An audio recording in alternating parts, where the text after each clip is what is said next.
सहारा रेगिस्तान के पास बसा एक देश लीबिया, जहां बारिश और पानी का कोई नामो निशान नहीं था।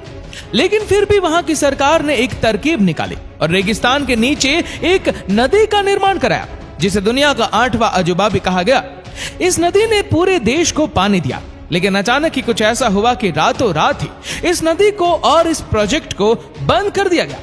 आखिर कैसे रेगिस्तान के बीचों बीच नदी का निर्माण किया गया, और जब इस नदी ने करोड़ों लोगों की प्यास बुझाई तो रातों रात इस नदी को क्यों बंद कर दिया गया? आखिर कहां से लाए इस नदी में पानी? चलिए जानते हैं इन सब सवालों के जवाब हमारी आज की इस वीडियो में। लीबिया एक ऐसा देश है जहां का 90% हिस्सा रेत से ढका हुआ है, और इस देश में कई जगह तो ऐसी भी है जहां करीब 10 सालों से बारिश की एक बूंद तक नहीं पड़ी है। इस देश को सैटेलाइट से भी देखा जाए तो यहाँ पर हरियाली का नामो निशान भी नहीं है। यहाँ पानी का कोई सोर्स नहीं है, और यहाँ तक कि साफ पानी के लिए एक भी नदी नहीं है। यहाँ पर इतनी गर्मी होती है कि खुले में पड़ा हुआ पानी भी भाप बनकर उड़ जाता है। 1960 के आसपास पूरी दुनिया में कच्चे तेल को जमीन से निकालने की होड़ मची हुई थी, और इसी होड़ में लीबिया भी शामिल हो गया, और वह भी कच्चे तेल की खोज में लग गया। कच्चे तेल की तलाश में लीबिया ने बहुत जगह खुदाई भी करवाई। खुदाई में उन्हें कच्चा तेल तो नहीं मिला, लेकिन उससे कहीं ज्यादा कीमती फ्रेश वाटर का एक बड़ा सोर्स जरूर मिल गया। एक ऐसा देश जहां पानी का कोई सोर्स नहीं था, एक ऐसा देश जिसने 10 सालों से बारिश ही नहीं देखी थी, वहां पर पानी का ऐसा बड़ा सोर्स मिलना किसी चमत्कार से कम नहीं था। आपको बता दें कि साउथ लीबिया के एक बहुत बड़े हिस्से में पाया गया अंडरग्राउंड वाटर का ये सोर्स ही सहारा के रेगिस्तान के पानी का सबसे बड़ा सोर्स था। सहारा के रेगिस्तान में मिलने वाला पानी लगभग 1.5 लाख क्यूबिक किलोमीटर था।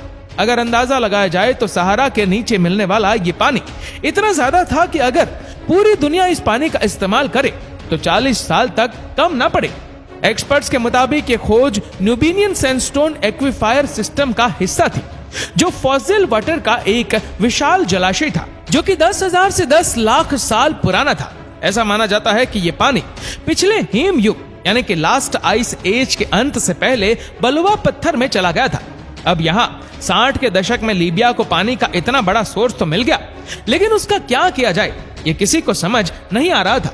इसीलिए 80 का दशक आते आते वहां के तानाशाह गद्दाफी ने इसका इस्तेमाल करने के लिए दुनिया की सबसे बड़ी अंडरग्राउंड वाटर सप्लाई का प्रोजेक्ट शुरू किया।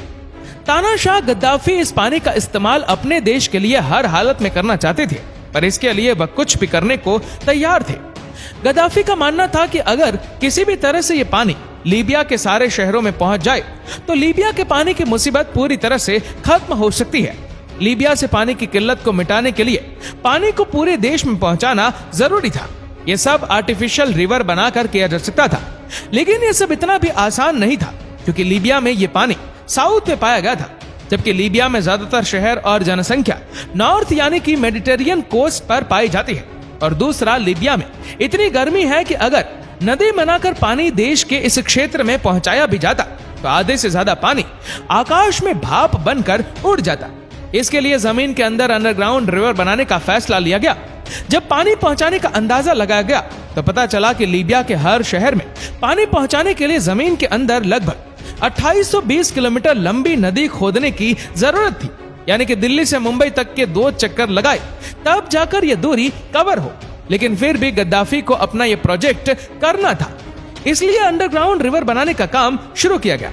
इस काम को करने के लिए बड़े बड़े पाइप की जरूरत थी। इसके लिए ऐसे पाइप चाहिए थे जो कि 13 फीट मोटे हो और जिनका वजन 80 टन हो, और ऐसे लगभग 5 लाख पाइप की जरूरत थी। इतने पाइप बनाने के लिए लीबिया में ही कई फैक्ट्री लगाई गई, जहां पर ये पाइप तैयार किए गए। ये पाइप कंक्रीट और स्टील से तैयार किए गए थे, और एक एक पाइप में 8 किलोमीटर लंबी स्टील की वायर डाली गई थी। दोस्तों, इन पाइप में कितना स्टील लगा था, इस बात का अंदाजा आप इस बात से लगा सकते हैं कि अगर इन पाइप में इस्तेमाल होने वाले स्टील वायर को अगर सीधा बिछा दिया जाए तो पूरी अर्थ पर 100 बार चक्कर लगा सकती है। इस तरह लीबिया में पाइप बनने का काम तो शुरू हुआ, लेकिन ये बात तब की है जब लीबिया में रोड नहीं था, और इसीलिए इन पाइप को एक जगह से दूसरी जगह ले जाने में बड़ी परेशानी का सामना करना पड़ रहा था। लेकिन इस प्रोजेक्ट को पूरा तो करना ही था, इसीलिए पहले साउथ कोरियन कंपनी को बुलवाया गया। फेज 1 में 3200 किलोमीटर लंबी रोड बनवाई गई, ताकि कंस्ट्रक्शन साइट पर सामान को अच्छे से पहुंचाया जा सके। सड़क बन जाने के बाद खुदाई का काम शुरू किया गया। आपको बता दें कि पाइप को जमीन के 20 फीट अंदर तक जाना था। दोस्तों, आपको ये जानकर हैरानी होगी कि इस पूरे प्रोजेक्ट में करीब 3 अरब क्यूबिक फीट रेत और पत्थर खोदे गए थे। इतना काम पूरा होने में लगभग 5 अरब डॉलर खर्च किए गए और इस प्रोजेक्ट का आई फेज बंद था।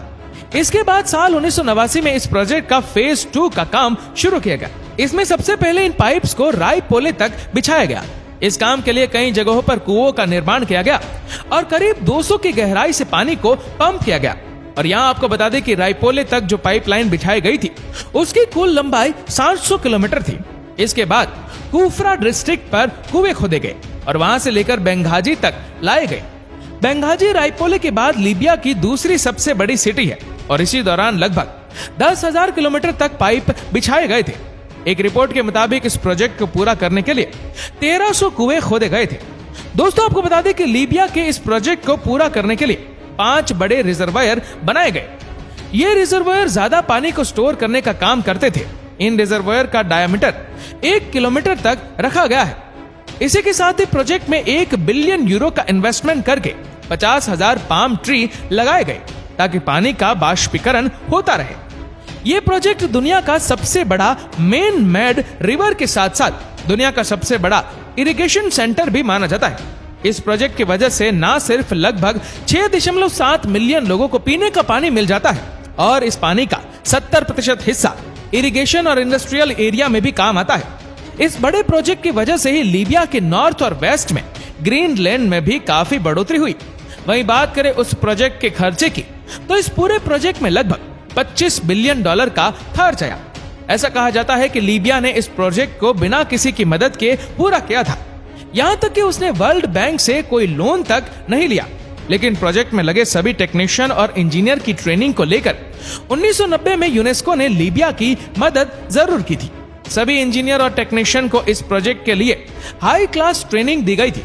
दोस्तों, अगर हम कहें कि इस मेन मेड रिवर के बनने से लीबिया के एग्रीकल्चर और वहां के लोगों को एक नया जीवन मिला, तो ये गलत नहीं होगा। जो देश कभी सिर्फ अपने आतंकवाद और तंबाकू की खेती के लिए जाना जाता था, वहां के लोगों को इस नदी ने एक नई जिंदगी दी थी। वहां पर बड़ी मात्रा में गेहूं, सब्जी और फल उगाए जाने लगे। इस नए प्रोजेक्ट से लीबिया में थोड़ी सी शांति आई ही थी कि साल 2011 में लीबिया का पहला सिविल वॉर शुरू हो गया, जिसमें यूरोपीय देशों की हिस्सेदारी की वजह से नाटो ने भी लीबिया पर हमला कर दिया। और ऐसा कहा जाता है कि नाटो के इस हमले में 2 वाटर प्लांट पूरी तरह से बर्बाद हो गए। ये वाटर प्लांट फेज 4 और फेज 5 के लिए काम आने वाले थे। इनके साथ ही देश के तानाशाह गद्दाफी की भी गोली लगने से मौत हो गई और तब प्रोजेक्ट के कंस्ट्रक्शन को रोक दिया गया। इसके बाद 2014 से 2020 तक होने वाली सिविल वॉर के दौरान पूरे प्रोजेक्ट को नजरअंदाज कर दिया गया। अधूरे पड़े वाटर इंफ्रास्ट्रक्चर पर किसी ने ध्यान ही नहीं दिया, जिस कारण प्रोजेक्ट के अंदर बने कई कुएं पूरी तरह से बर्बाद हो गए। और आज लीबिया के हालात ये है कि जहां एक वक्त पर ऐसी उम्मीद लगाई जा रही थी कि लीबिया में पानी की कमी नहीं होगी, वहीं अब लीबिया की कुछ जगह को छोड़कर कहीं पानी नहीं है। जहां एक वक्त पर लीबिया में पानी के जरिए खुशहाली आई थी, वहीं अब एक बार फिर लीबिया पानी की कमी से परेशान है। और इस तरह लीबिया की सुख शांति कुछ पल के मेहमान बनकर वापस लौट गई। क्या लगता है आपको कि अगर उस समय यहाँ पर सिविल वॉर नहीं हुआ होता और गद्दाफी की मौत नहीं हुई होती, तो आज भी लीबिया में ऐसे हालात होते? हमें अपने विचार कमेंट सेक्शन में जरूर बताएं। और अगर आपको वीडियो अच्छा लगा हो तो वीडियो को लाइक करेगा, शेयर करेगा ज्यादा से ज्यादा लोगों तक। और ऐसे ही और भी रोचक जानकारियों के लिए सब्सक्राइब करें हमारे यूट्यूब चैनल को और फेसबुक पर फॉलो करें हमारे पेज को। धन्यवाद।